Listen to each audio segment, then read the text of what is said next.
অনেক দিন পর সবাই মিলে গেছি সাউথ ক্যালকাটা। আর সাউথ ক্যালকাটা গেলেই পার্ক স্ট্রিট বালিগঞ্জের দিকে গেলেই আমার বর কোয়েস্ট মলে তো যাবেই। তো কিছু কাজ ছিল, দিদিভাই এসছে আমাদের বাড়িতে, তো দিদিভাইয়ের একটা ইম্পর্টেন্ট কাজ নিয়ে আমরা পার্ক স্ট্রিট গেছিলাম। তো সেখানে সেই কাজের জন্য গেছে আর আমাকে এই কোয়েস্ট মলে আমাকে আর ছেলেকে রেখে গেছে। তো আমি ছেলেকে নিয়ে এইদিক ওইদিক এইদিক ওইদিক করতে করতে ভাবলাম না, একটা জায়গা খুঁজতে হবে, ওকে এবার বসাতে হবে, কারণ ও না সমানে এদিক ওদিকে চলে যাচ্ছে, লুকিয়ে যাচ্ছে, ওর তো একটু ভয় বলে কিছু নেই।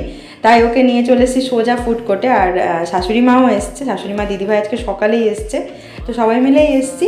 ওরা এখনই আমাদেরকে জয়েন করবে আর কি। তো এখানে নিয়েছিলাম একটু মোমো, যে ও খাবে, ও সমানে মোমো মোমো করছিল, বাট ও একটুও খায়নি, কারণ তোমাদের তো আগেও বলেছি ও বাইরের খাবার একদমই খায় না। দেওয়ার এখন তো একটু বড় হয়েছে, আমি চেষ্টা করি যে একটু একটু দেওয়ার, কিন্তু ও তাও খায় না। আর তারপরে দিদিভাই আর বাবাই আমাদেরকে জয়েন করলো। দেন আমরা মেন কোর্সে অর্ডার করেছিলাম হচ্ছে ওই একটা এগ ফ্রায়েড রাইস আর চিলি ফিশ টাইপের কিছু ছিল, আর তার সাথে ছিল হচ্ছে বিরিয়ানি। তো সবাই মিলে বেশ ভালো গেল আজকের দিনটা। আজকের মতন বাই।